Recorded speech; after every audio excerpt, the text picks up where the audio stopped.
Bonsoir et bienvenue sur la mécanique universelle. Alors, nous sommes toujours mercredi 14 décembre 2022 et je continue ces réflexions à partir de cet ouvrage. L'espoir maintenant, ce sont les entretiens entre Jean-Paul Sartre et Béni Lévy en 1980. Alors, c'est en lien avec la théorie que je développe sur le site mécaniqueuniverselle.net et selon laquelle l'humanité est destinée à atteindre son ultime perfection. Donc, l'humanité a un sens, une orientation, une direction et un but, en somme. Voilà. Et donc la lecture de cet ouvrage qui est extraordinaire, en somme, qui me semble euh, amener Jean-Paul Sartre à la fin de son existence, je crois que c'est la dernière année de sa vie d'ailleurs, de l'amener à une conscience euh, plus ouverte sur le spirituel et sur l'idée de trouver un, comment dire, de trouver le wagon pour aller vers la perfection, pour aller vers la finalité de l'humanité. Il avait choisi le communisme en pensant que l'URSS, en pensant que l'URSS allait euh, gagner la partie et puis universaliser le monde, poser la paix pour l'humanité, faire en sorte que l'ensemble humain soit relié derrière cette idéologie. Il était convaincu que c'était, à mon sens, que c'était le communisme qui allait gagner, qui allait voilà, pouvoir rassembler l'ensemble humain derrière sa pensée. Ça n'a pas été le cas, et pour des raisons simples, c'est que le communisme écartait de lui de nombreuses choses. Déjà, il écartait les bonnes valeurs du libéralisme, il écartait les bonnes valeurs du religieux. Euh, et déjà, par ces deux écarts, il éliminait une grande partie des êtres humains. Il tenait à l'écart une grande partie de l'humanité, en somme. Et l'humanité, elle ne peut aller vers son ultime perfection que dans sa totalité.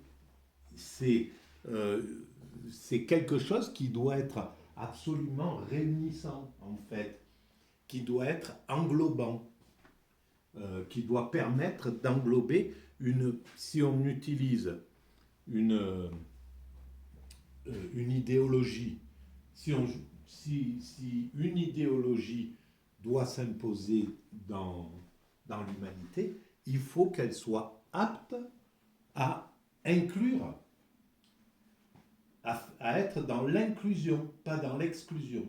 Voilà. Et être dans l'inclusion totale. Inclure toutes les, toutes les, tous les groupes, toutes les communautés, tous les systèmes, tous les modèles de l'humanité. Voilà. Que chacun ait sa place dans une, dans une, dans un, dans une idéologie universaliste. Hein, c'est pourquoi je pense que l'humanité devra avancer vers quelque chose de symbiotique, vers une sorte de symbiotisme qui pourrait inclure le communisme, les bonnes valeurs du communisme, les bonnes valeurs du libéralisme, les bonnes valeurs du nationalisme éventuellement, les bonnes valeurs etc., de toutes les idéologies, les bonnes valeurs de toutes les religions, etc., les bonnes valeurs des sociétés traditionnelles, ce qu'on appelle les sociétés traditionnelles, etc. Donc, quelque chose de totalement inclusif. Voilà. Alors, je vais continuer ma lecture et les commentaires qui vont avec. Donc, on est arrivé au chapitre 10, Fils de la violence. Donc, il y a une recherche de fraternité qui ne serait pas dans la mythologie, mais qui serait autre, qui pourrait englober l'ensemble de la pensée. Donc, je finis ce que disait Jean-Paul Sartre. Il y a donc deux attitudes qui sont toutes les deux humaines, mais qui ne semblent pas compatibles, et qu'il faut essayer de vivre ensemble. Il y a l'effort, toute autre condition étant écartée, pour réaliser l'homme, pour engendrer l'homme. Ça, c'est le rapport moral. Et puis, il y a la lutte contre la rareté. Alors là, qu'est-ce qu'il entend par rareté? Il faudrait le comprendre. Benny Lévy reprend. D'où la violence selon la critique. Justement, je voudrais te rappeler une chose que tu as écrite dans la préface aux damnés de la terre. Fils de la violence, dis-tu, à propos du colonisé, il puise en elle à chaque instant son humanité. Voilà. Alors, donc, à cette époque-là, la violence était encore dans l'esprit des luttes, dans l'idée de la lutte. Et peut-être que c'est encore ce qui a animé certaines luttes qu'on a vues, etc. Quand un peuple n'a pas d'espace pour se faire entendre, quoi qu'il arrive, c'est ça, le problème de la lutte, c'est quand un groupe est oppressé et qu'il n'a pas de possibilité de se faire écouter. Alors, soit il rentre en dépression, parce qu'il a le fait d'être opprimé sans pouvoir exprimer, il peut se faire du mal à soi-même. C'est si on contraint quelqu'un, si on contraint des individus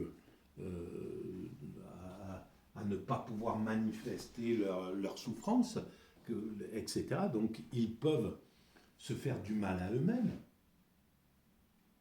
individuellement, ou faire du mal autour d'eux-mêmes, familialement, dans leur groupe, dans leur vie. C'est pour ça qu'il y a cette violence qui est exprimée entre les communautés, etc. C'est parce qu'il n'y a pas de moyen d'exprimer ce qui ne va pas au niveau le gouvernement dans une démocratie. Si normalement il ne doit pas y avoir de violence. La violence, elle est là que lorsque il y a impossibilité d'exprimer ses revendications, sa souffrance. Voilà. Et c'est pourquoi nous avons connu les deux premières décennies du néolibéralisme, 2010 en gros, un état de dépression. Le monde sentait que ça allait pas, qu'il y avait quelque chose qui fonctionnait plus dans ce système. On pillait, le peuple voyait bien que voilà, à travers le changement de monnaie, déjà, il s'appauvrissait, il n'arrivait plus à donner à ses enfants mieux qu'à lui-même. Et c'était incroyable parce que devant lui, il voyait des riches qui devenaient de plus en plus pauvres et les pauvres qui devenaient les riches qui devenaient de plus en plus riches et les pauvres qui devenaient de plus en plus pauvres. Enfin, ils étaient devant quelque chose qui était désastreux.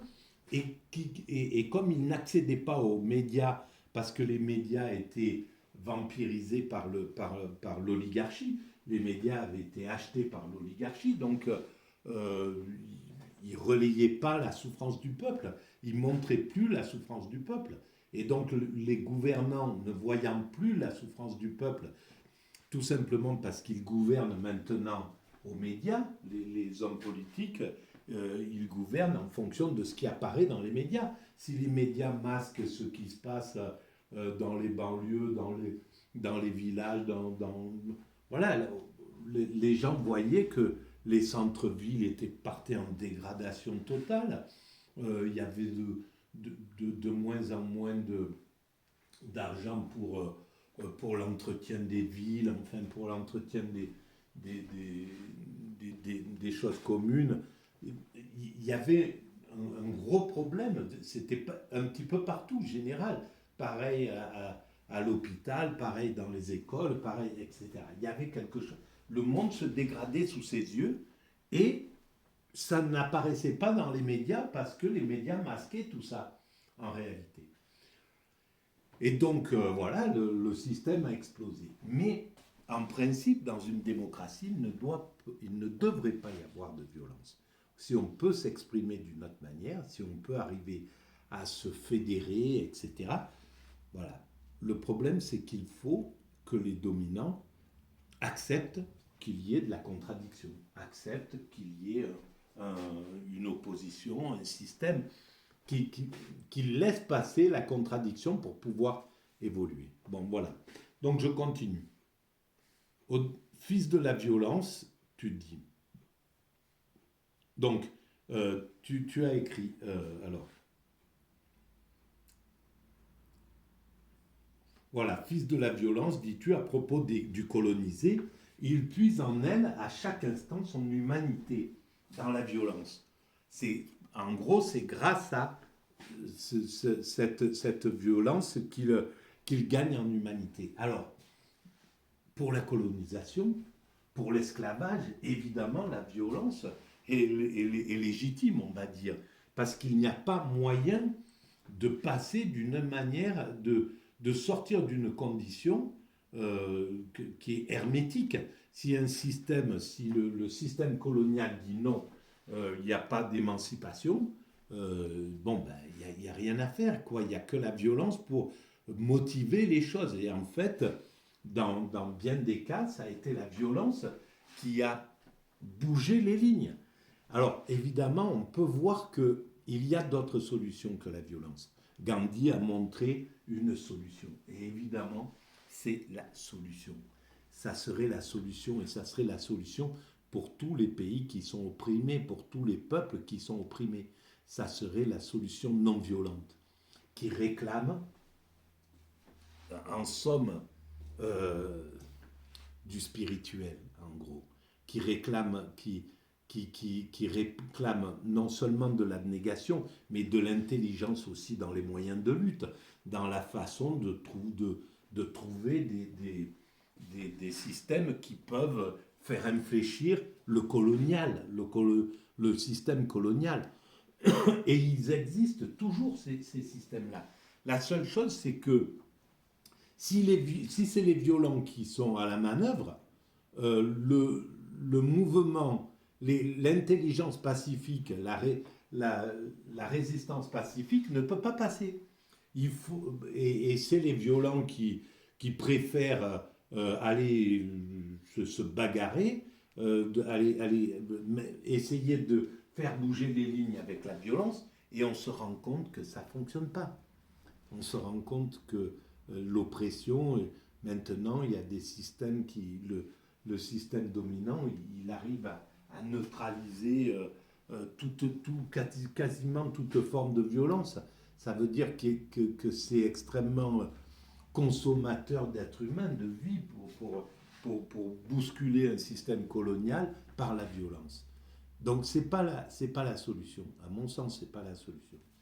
Et à l'époque, c'était pas la solution. Et je pense que Sartre était du côté, évidemment, du côté de penser que la violence c'était la seule solution pour les coloniser, pour sortir de la colonisation. Donc, Béni Lévy reprend. Tu n'as pas écrit fils de la mer, non. Fils de la violence. C'est la violence accoucheuse, comme chez Engels. Jean-Paul Sartre. Ce n'est pas pareil. Béni Lévy. Je ne vois pas pourquoi. Mais voici ma question. Est-ce que l'humanité peut engendrer ainsi dans la violence? Voilà. Alors moi, je découvre en même temps que je lis. Comprends-moi bien. Je ne te pose pas la question, est-ce que la violence existe ou non? Je ne te demande pas non plus, est-ce qu'à certaines occasions, il faut de la violence ou non? Non, ma question est plus limitée. La violence peut-elle vraiment avoir un rôle, un tel rôle rédempteur? Peut-elle avoir cette fonction instituante que tu lui donnais à ce moment-là? Et voilà, c'est là où le philosophe, le penseur, ne peut pas préconiser la violence. Il peut parler de la résistance, il peut parler de l'indignation, il peut parler des manifestations, il peut parler de mettre en grève et d'arrêter un pays ou d'arriver de trouver la solution pour faire infléchir un système qui maltraite le peuple et dont le peuple est globalement hostile, devenu hostile, mais le philosophe, le penseur ne peut pas préconiser, et en démocratie surtout pas, il ne peut pas préconiser, penser que la violence est la clé de la solution. Et peut-être que là, alors évidemment, il n'y avait pas vraiment de... Il semble, c'est assez étonnant, c'est curieux parce qu'il parle de la guerre d'Algérie, en fait, ce qui a fait infléchir ce qui a fait, ce qui a arrêté la colonisation, en somme. Alors, c'est quelque chose qui semble assez compliqué à, à savoir, est-ce que l'État français, est-ce que l'État colonial était apte à changer, à sortir de cette oppression intelligemment, rapidement et intelligemment. C'est pas si sûr que ça, en somme, parce que on voit bien, voilà, là où ça a perduré, par exemple, en Afrique du Sud, il a fallu attendre encore 20-30 ans derrière d'apartheid pour qu'on en finisse. Donc, rien ne dit que le système colonial, que les colons qui étaient les plus farouches euh, au fait de ne rien lâcher, de garder le système quasiment tel quel, de garder les pouvoirs, etc., n'auraient pas exigé si la résistance avait été, entre guillemets, douce, non violente, de, de bousculer les choses. Bon, bref, ça, on ne peut pas le savoir. Mais en tout cas, en tant que penseur, que philosophe, je pense que l'idée qui est à proposer, c'est la résistance non violente. La résistance, c'est légitime de la préconiser. Il n'y a pas de raison en tant que penseur, justement, non plus, de se ranger du côté des dominants. Au contraire, ça c'est même encore... voilà, c'est totalement injuste pour un penseur, pour un philosophe, de se ranger derrière le système dominant. Euh, Surtout quand il n'est pas, quand il n'est pas juste. Le penseur, il est là pour interpeller les dominants, pour interpeller les gouvernements, pour interpeller les systèmes en disant là ça va pas, là ça va pas, là ça va pas, etc. Pour révéler tout cela, c'est normal. Euh, donc, la violence peut-elle avoir, la question de Benny Lévy, la violence peut-elle avoir un rôle rédempteur, peut-elle avoir une fonction instituante que tu lui donnais à ce moment-là? Jean-Paul Sartre répond. Si nous prenons le cas de l'Algérie, n'oublions pas que c'est les années 80, ce dialogue. Donc 40 ans, 30 ans après la guerre d'Algérie. Si nous prenons le cas de l'Algérie, dont je parlais dans Les damnés de la terre, je constate en premier lieu que jamais il n'a été question d'une autre solution que d'une solution par la violence. Les colons n'ont jamais envisagé une solution qui aurait pu être acceptable par les Algériens. Voilà, c'est là où il y a un problème. Voilà, c'est que devant un système colonial qui ne laisse pas la place à autre chose que l'oppression, c'est difficile de ne pas accepter l'idée que la révolte, elle puisse être violente dans ces cas-là. Il y a eu deux points de vue absolument opposés l'un à l'autre, reprend Jean-Paul Sartre, qui ne pouvaient amener que la violence. Cette violence a amené, comme tu le sais, le renvoi des colons qui sont revenus en France. Béni Lévy dit « Ce n'était pas ma question. » Jean-Paul Sartre. Attends, certes, ça n'est pas la violence qui fera sauter les étapes et rapprochera de l'humanité proprement dite. C'est clair que ce n'est pas la violence qui fera ça, et de moins en moins, et aujourd'hui, moins qu'ailleurs. L'humanité, c'est la solidarité humaine et universelle. C'est clair que c'est ça qui peut rapprocher l'humanité de la fraternité, de la finalité positive. Et nous allons vers cela. Quoi qu'il arrive, il y aura un mouvement universel, mondial. On sent que c'est là, les dominants maîtrisent encore un petit peu le système. On voit bien, il y a un peu partout, ça discute, voilà, aux États-Unis, il y a eu des sittings, je ne sais pas comment ça s'appelle. Voilà, il y a un système qui est en train de dire c'est plus possible, on ne peut pas. Il y a eu les printemps arabes, il y a eu un peu partout, c'est comme ça. Mais il y a quelque chose qui est en passe de se fédérer. C'est évident que nous allons vers une fédération universelle de lutte contre le système, contre les vieux esprits, contre l'esprit qui choisit encore la violence, la guerre, l'oppression, qui choisit encore de manipuler les opinions pour qu'on déteste tel ou tel autre, etc. Qui influe, qui parce qu'ils détiennent des médias, arrivent à stimuler le racisme, la sécession dans les mêmes pays, à écarter les gens les uns des autres, à enlever la fraternité, à maltraiter la fraternité, en fait. Voilà, c'est ça. Tous les systèmes qui maltraitent la fraternité sont aujourd'hui condamnables, à mon sens, puisque l'humanité la finalité de l'humanité, c'est la fraternité. Pour l'instant, ce n'est pas encore décidé. Les gens n'ont pas encore pris conscience que nous allons vers cette finalité-là. Alors c'est peut-être justement la fraternité, plutôt que lorsque moi je dis l'humanité va vers sa perfection, l'extase, c'est-à-dire la fusion avec le divin, c'est peut-être un peu trop lourd à imaginer.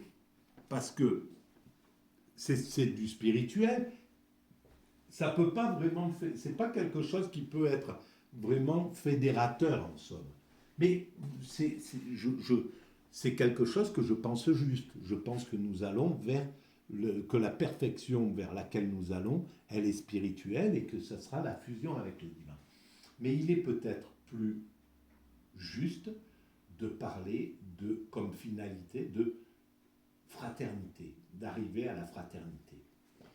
Si on prend ce principe de fraternité, qui n'oublie pas ni l'égalité, ni le travail sur l'égalité, ni le travail sur la liberté, donc qui accepte, qui peut prendre en même temps les idées marxistes et les idées de gauche, les idées de droite, qui peut prendre à travers la fraternité c'est l'amour du prochain, donc prendre cette valeur de fraternité dans le spirituel, donc d'être totalement fédératrice à ce moment-là, c'est beaucoup plus simple si on... ça serait beaucoup mieux de penser en termes de finalité de fraternité. Et donc ça c'est intéressant, c'est quelque chose que je viens de comprendre à la lecture, que j'ai compris à la lecture de ce livre. Donc je reprends, Jean-Paul Sartre. Attends, certes, ce n'est pas la violence qui fera sauter les étapes et rapprochera l'humanité proprement dite. La violence brise simplement un certain état d'esclavage qui ne permettait pas de devenir un homme. À partir du moment où la violence a supprimé le caractère de colonisé, c'est-à-dire d'esclave, il n'y a plus que des sous-hommes qui ne subissent plus certaines contraintes, qui en trouveront d'autres ailleurs, comme en Algérie, mais qui vont essayer à travers tout cela de se rapprocher du citoyen actif qui lui-même est aussi loin de l'homme que du sous-homme colonisé. Le terme sous-homme me déplaît fortement, mais bon, c'était à son époque, il l'exprimait comme ça. Béni Lévy, tu disais, leur amour fraternel est l'envers de la haine qu'ils nous portent. Frère, en ceci que chacun d'eux a tué, tu n'es plus de cet avis? Et oui, on ne peut pas être... C'était vraiment exagéré. C'est-à-dire que Jean-Paul Sartre était tellement révolté que sa colère pouvait amener l'idée selon laquelle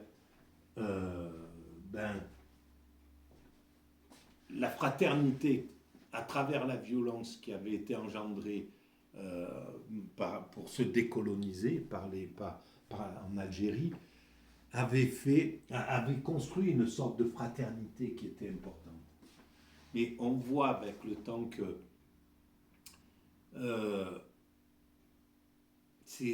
cette fraternité n'est pas complète, tout simplement parce qu'il y a des dominants qui oppriment quand même le peuple, qui maltraitent leur peuple, qui thésaurisent les privilèges, qui ont reproduit un schéma colonial au fond, sans que ça soit une vraie... Il y a eu des gains, bien entendu, la décolonisation a été très importante, il y a des gains très importants, mais il reste un mécanisme qui accourt aussi en France, qui accourt partout, où un système dominant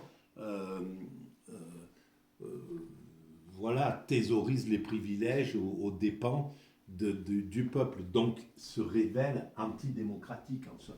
Parce que la démocratie, dans une démocratie, une bonne démocratie, le peuple est heureux.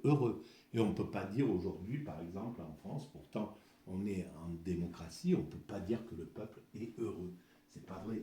On le voit dès qu'on discute, c'est parce qu'ils sont coupés de la réalité, les élites et les médias, etc., qui ne voient pas à quel point les médias, c'est parce qu'ils sont dans la mauvaise foi absolue, parce qu'ils le voient. Ils voient bien la souffrance du peuple, ils voient bien le manque de bonheur du peuple, et simplement ils tournent la tête, ils rigolent, ils disent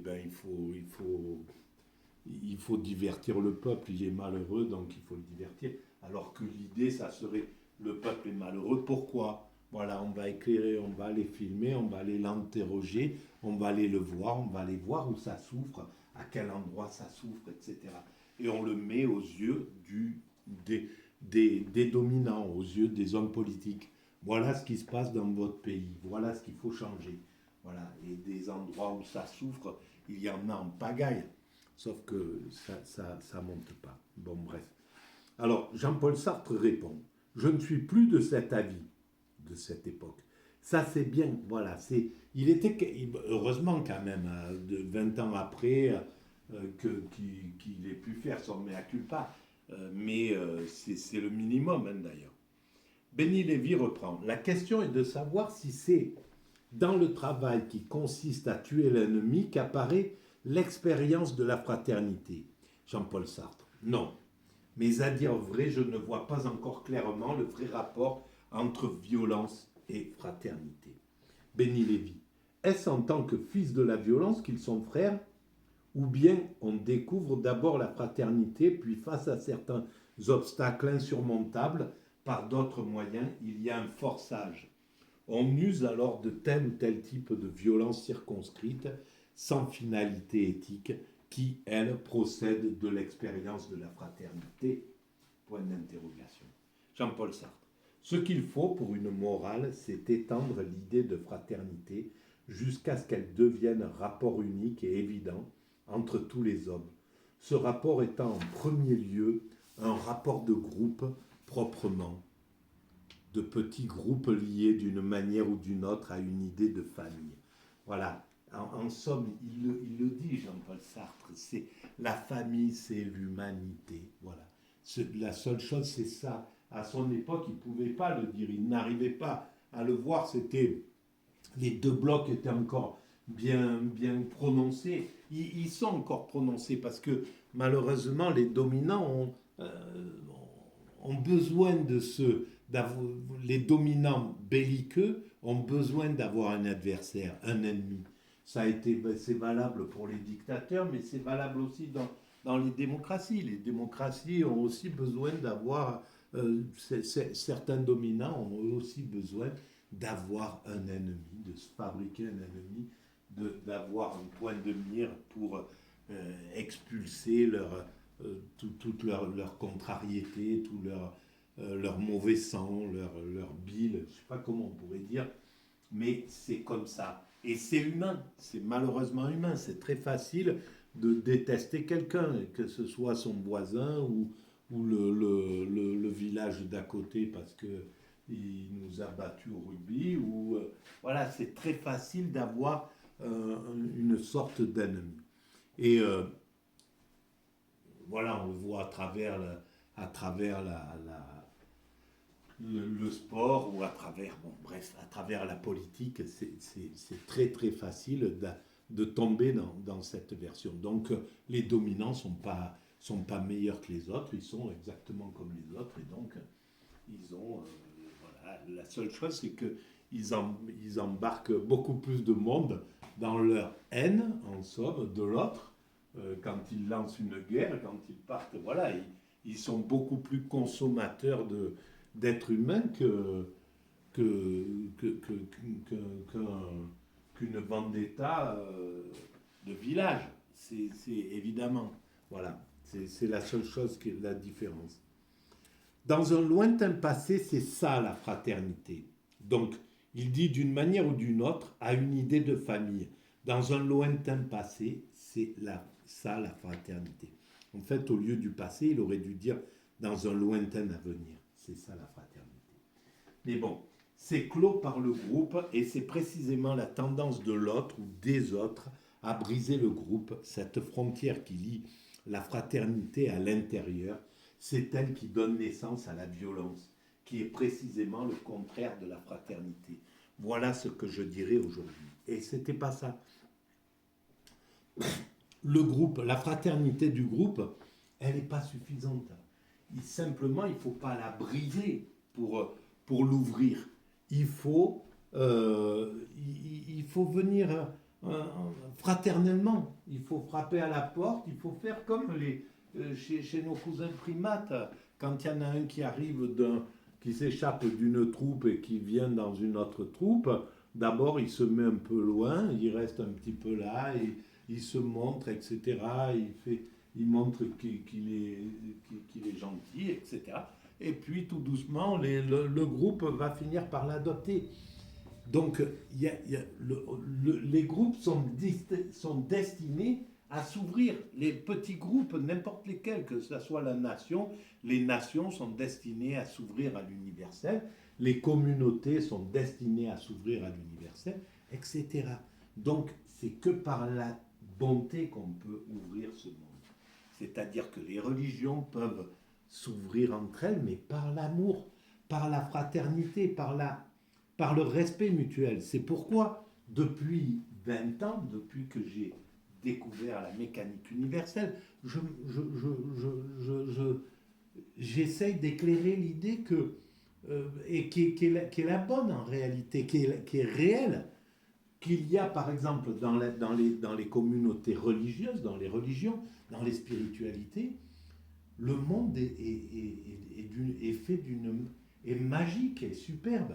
C'est-à-dire que si on regarde bien, il y a une mer qui est le judaïsme, par exemple pour le monothéisme, du côté qu'on va dire occidental, la mer qui est là, qui a fondé l'idée d'un Dieu unique, universel, etc. Et puis une fille qui se sépare d'elle, qui pense voilà, qu'elle apporte quelque chose de nouveau. Peut-être qu'au départ, elle ne voulait pas se séparer vraiment d'elle, elle voulait peut-être juste réformer, mais au total, ça fait une scission. C'est ce qui devait se passer. Donc c'est une fille qui prend son autonomie, qui s'en bat. C'est le christianisme.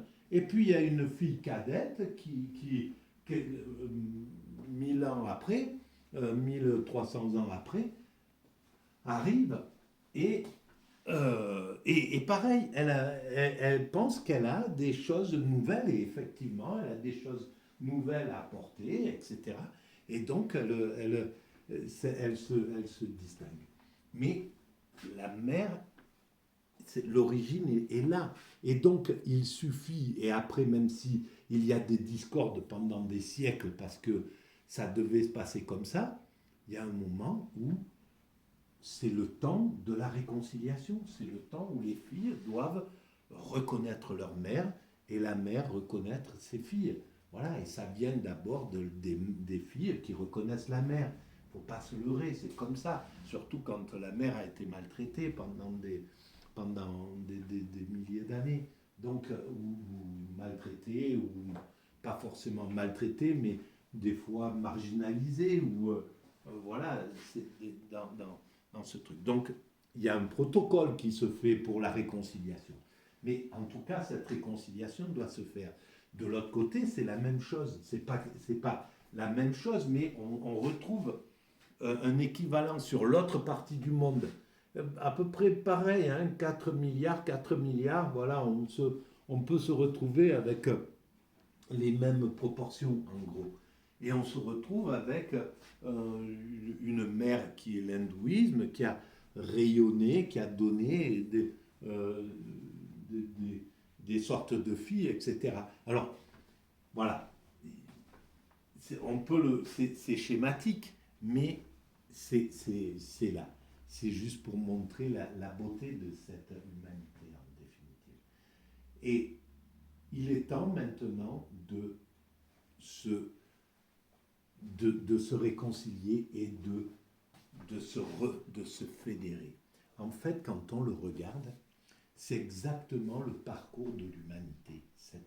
On va vers cette fédération, on ne pourra pas y échapper, c'est comme ça. C'est juste une question de temps. Peut-être il faudra encore 200 ans, peut-être il faudra exhumer dans 200 ans un vieil ordinateur avec des mecs qui vont pouvoir déchiffrer un truc comme ça, qui vont dire mais bon Dieu, ça a été dit à l'époque, voilà, l'idée était déjà là de ce qu'on est en train de réaliser, c'est-à-dire maintenant, ça y est, on est fédéré, c'est l'amour universel qui nous gère. Mais, ou alors on a déjà mis un pied dans le fait de la symbiose. On y est dans la symbiose, voilà. Mais en tout cas, si on regarde bien, une troupe de primates se distingue, descend des arbres, je ne sais pas comment ça s'est passé, voilà. Et il commence à devenir un grand clan, etc. Et puis, euh,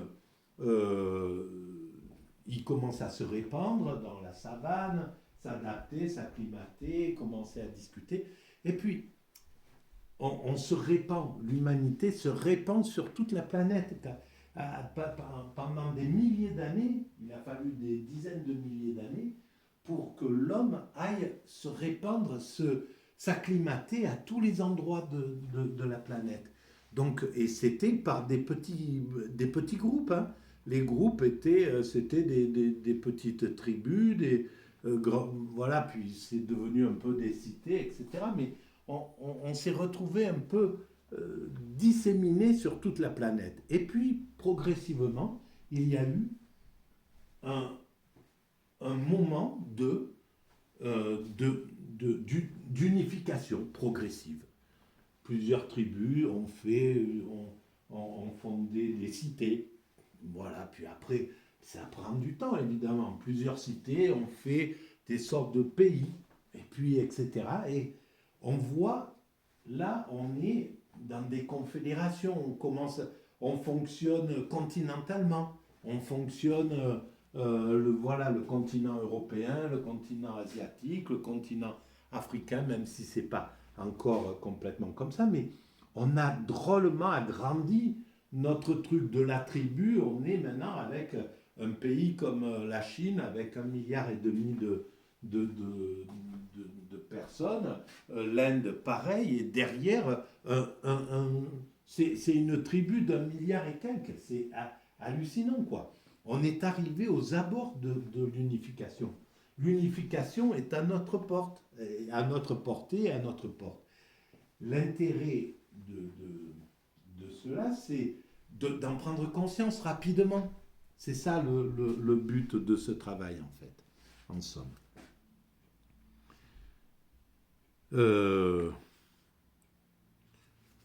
Où j'en suis là? Bon Dieu qu'il est long ce... Ouais, bon ben il y a encore quelques vidéos, je pense. Alors, Benny Lévy, comment rendrais-tu compte de cette tendance profonde dans ton œuvre à une éthique de la violence? Pourquoi, par exemple, cette exaltation dans la préface aux damnés de la terre? Alors, Benny Lévy, il est gentil aussi, mais bon, mais il veut faire accoucher, il a raison, il veut faire accoucher Sartre de sa mauvaise interprétation, de sa mauvaise vue dans le truc. Et lui faire regretter d'avoir... C'est légitime. Hein. Et d'ailleurs, c'est sain pour Sartre de pouvoir sortir de ça. C'est... voilà, c'est légitime. Alors, Jean-Paul Sartre dit, dans ce cas précis, je te le dirai, ça vient de la guerre d'Algérie, de la guerre d'Indochine, qui m'ont fait toutes deux profondément horreur. Voilà, c'est ça, c'est une réaction, en somme, c'est pas une action, il est rentré en réaction dans le truc. Parce que, comme tu sais, ma seule réaction politique à l'âge de 19 ans, c'était l'écœurement de la colonisation. La seule voie que je voyais pour réussir à sortir de la colonisation, c'était la violence. Cette violence qu'on pourrait appeler juste, qui était celle du colonisé contre le colon. C'est vrai. Et d'un seul coup, en lisant ça, je me suis rendu compte de quelque chose. C'est clair que c'est un désir. Le désir est simple. C'est un désir, on pourrait dire, de toute puissance. Hein. Il faut presque le regarder comme ça.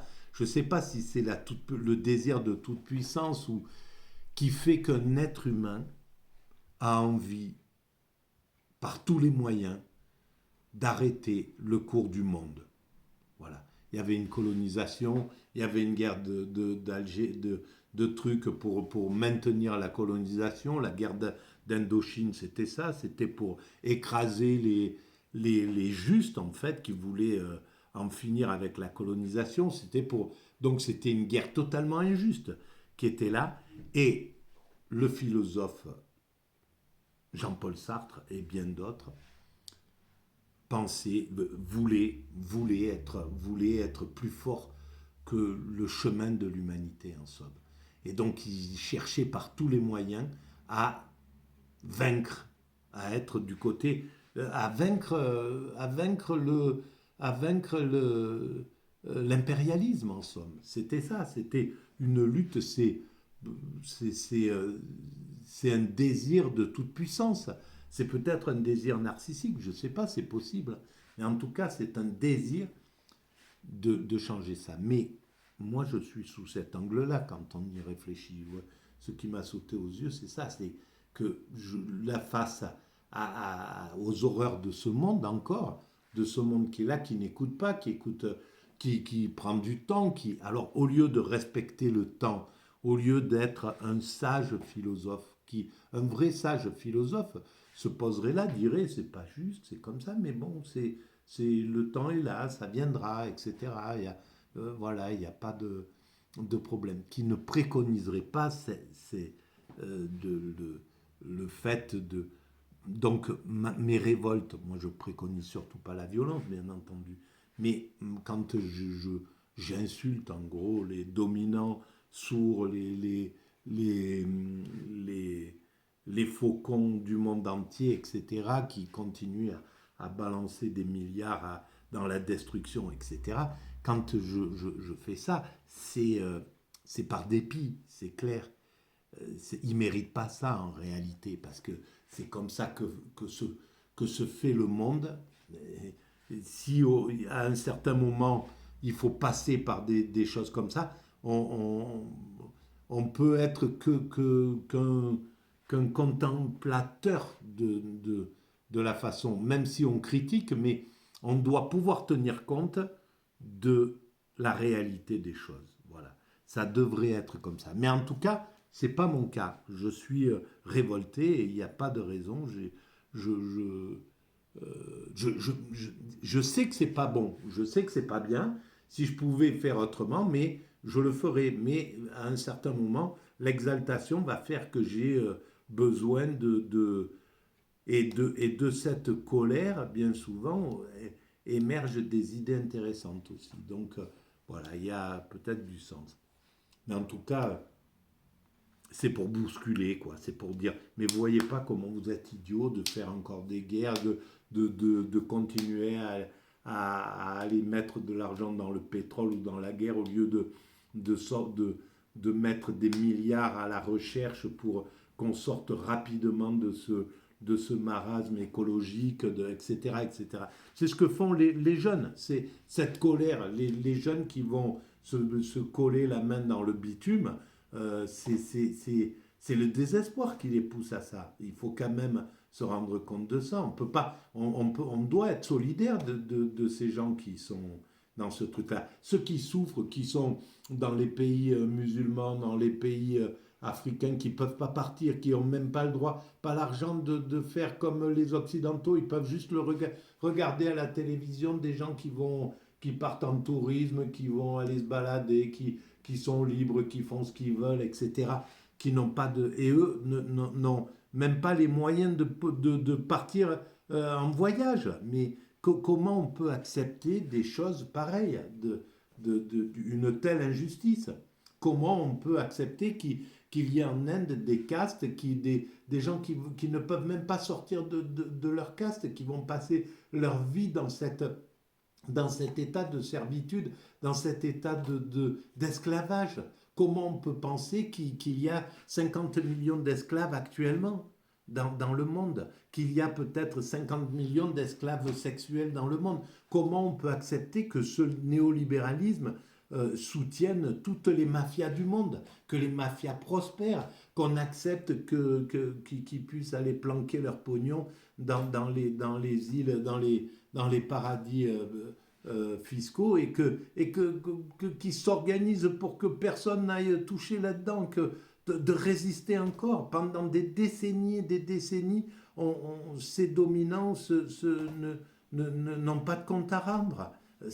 Alors oui, on dit ça évolue, mais ça évolue lentement, très lentement, mais ça évolue, c'est déjà bien. Et c'est vrai que c'est bien quand on regarde ça de l'extérieur. Si on regarde l'évolution entre les années 20, 30, 40, il n'y a pas de problème. On peut avoir le recul. Mais quand on a le nez dans un monde où nos frères humains souffrent, on ne peut pas être heureux en tant qu'hypersensible, et il y en a des hypersensibles dans ce monde. On ne peut pas être heureux en sachant que des humains vivent des choses comme ça, ou alors on est obligé d'oublier complètement. Enfin, voilà, c'est pas humain. Bon, en tout cas, globalement, j'arrive toujours à rectifier les choses, mais c'est d'une vidéo à l'autre. Et c'est dommage parce que C'est pas, voilà, ça devrait, il faudrait se taper toutes ces vidéos pour comprendre la logique de ce que je veux dire. Et ça commence à faire beaucoup d'heures d'écoute. Donc, ben, on va essayer de trouver comment les transcrire, tout ça, ça serait bien comme idée. Voilà. Merci de votre écoute. À bientôt.